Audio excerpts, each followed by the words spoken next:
You, John Fitzgerald Kennedy, do solemnly swear. I, John Fitzgerald Kennedy, do solemnly swear. That you will faithfully execute the office of President of the United States. That I will faithfully execute the office of President of the United States. And will, to the best of your ability. And will, to the best of my ability. Preserve, protect, and defend the Constitution of the United States. Preserve, protect, and defend the Constitution of the United States. So help you God. So help me God.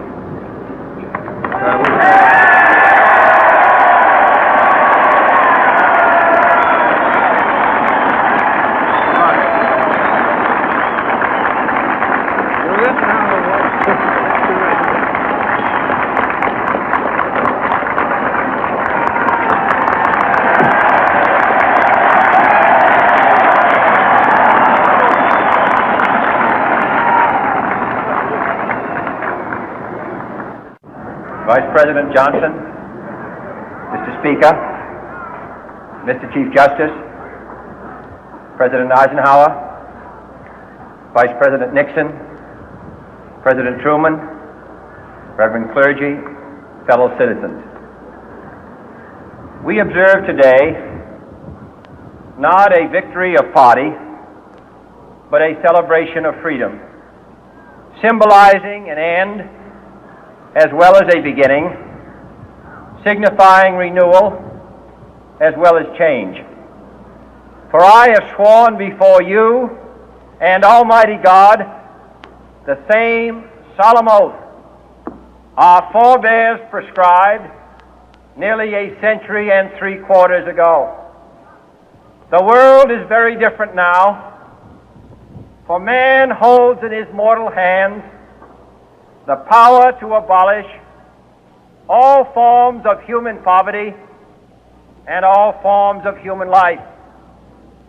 And yet the same revolutionary beliefs for which our forebears fought are still at issue around the globe. The belief that the rights of man come not from the generosity of the state, but from the hand of God. We dare not forget today that we are the heirs of that first revolution. Let the word go forth from this time and place to friend and foe alike that the torch has been passed to a new generation of Americans born in this century, tempered by war, disciplined by a hard and bitter peace, proud of our ancient heritage, and unwilling to witness or permit the slow undoing of those human rights to which this nation has always been committed and to which we are committed today at home and around the world.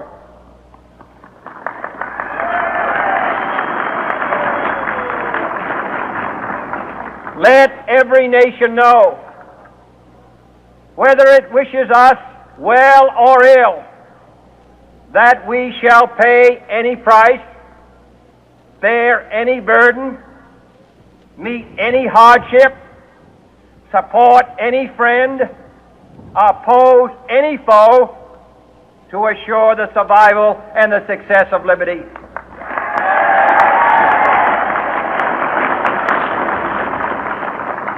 This much we pledge and more.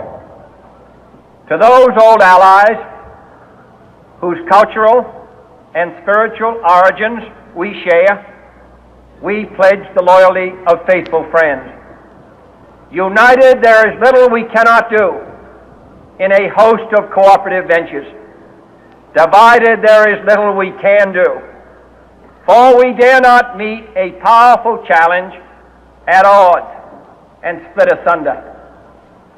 To those new states whom we welcome to the ranks of the free, we pledge our word that one form of colonial control shall not have passed away, merely to be replaced by a far more iron tyranny. We shall not always expect to find them supporting our view, but we shall always hope to find them strongly supporting their own freedom, and to remember that in the past, those who foolishly sought power by riding the back of the tiger ended up inside.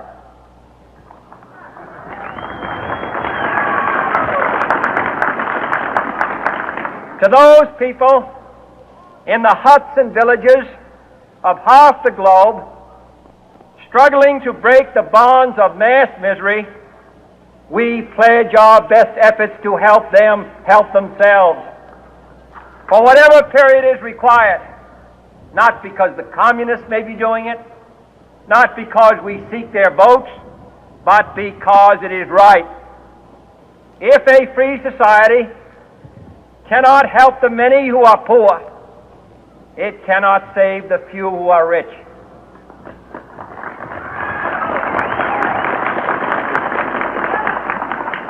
To our sister republics south of our border, we offer a special pledge to convert our good words into good deeds, in a new alliance for progress, to assist free men and free governments in casting off the chains of poverty. But this peaceful revolution of hope cannot become the prey of hostile powers. Let all our neighbors know that we shall join with them to oppose aggression or subversion anywhere in the Americas. And let every other power know that this hemisphere intends to remain the master of its own house.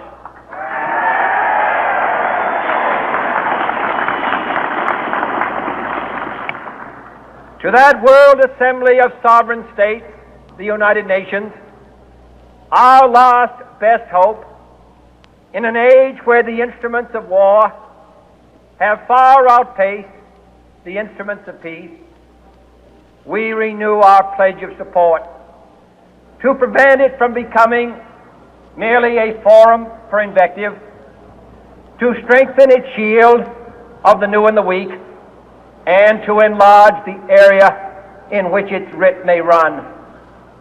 Finally, to those nations who would make themselves our adversary, we offer not a pledge, but a request that both sides begin anew the quest for peace. Before the dark powers of destruction, unleashed by science, engulf all humanity in planned or accidental self-destruction, we dare not tempt them with weakness, for only when our arms are sufficient beyond doubt can we be certain beyond doubt that they will never be employed. But neither can two great and powerful groups of nations take comfort from our present course, both sides overburdened by the cost of modern weapons, both rightly alarmed by the steady spread of the deadly atom, yet both racing to alter that uncertain balance of terror that stays the hand of mankind's final war. So let us begin anew, remembering on both sides that civility is not a sign of weakness, and sincerity is always subject to proof. Let us never negotiate out of fear, but let us never fear to negotiate.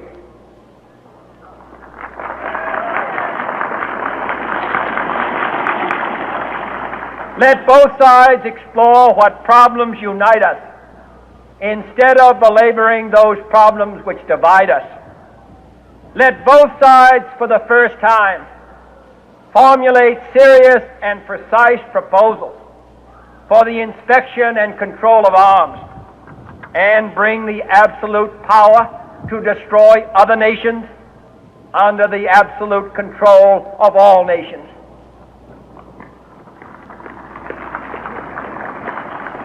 Let both sides seek to invoke the wonders of science instead of its terrors. Together let us explore the stars, conquer the deserts, eradicate disease, tap the ocean depth, and encourage the arts and commerce. Let both sides unite to heed in all corners of the earth the command of Isaiah to undo the heavy burden and let the oppressed go free. And if a beachhead of cooperation may push back the jungle of suspicion, let both sides join in creating a new endeavor, not a new balance of power, but a new world of law, where the strong are just and the weak secure and the peace preserved. All this will not be finished in the first 100 days, nor will it be finished in the first 1,000 days, nor in the life of this administration, nor even perhaps in our lifetime on this planet. But let us begin.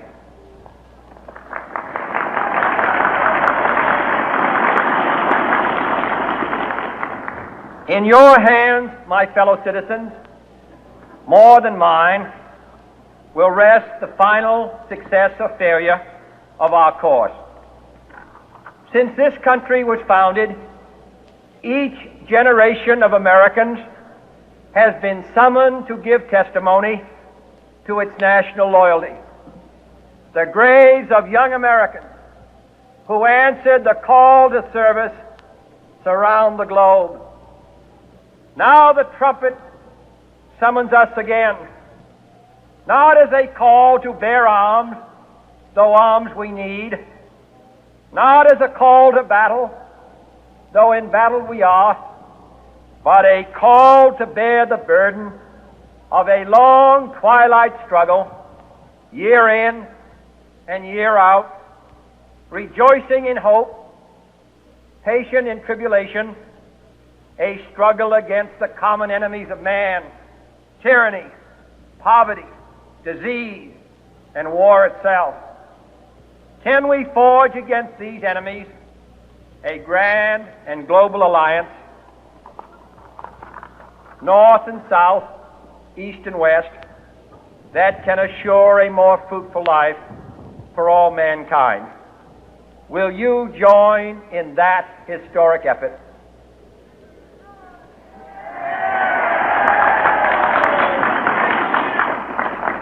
In the long history of the world, only a few generations have been granted the role of defending freedom in its hour of maximum danger. I do not shrink from this responsibility. I welcome it.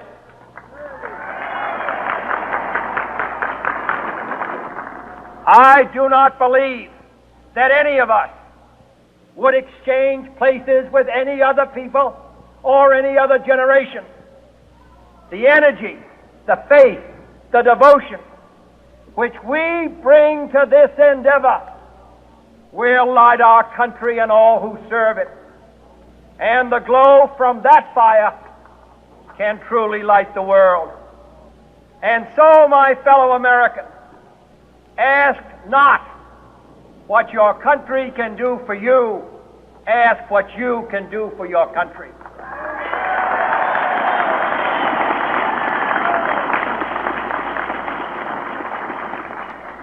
My fellow citizens of the world, ask not what America will do for you, but what together we can do for the freedom of man.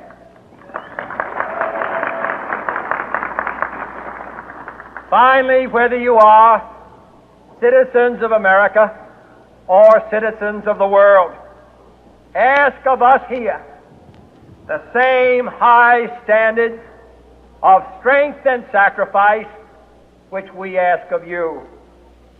With a good conscience, our only sure reward, with history the final judge of our deeds, let us go forth to lead the land we love, asking His blessing and His help, but knowing that here on earth God's work must truly be our own.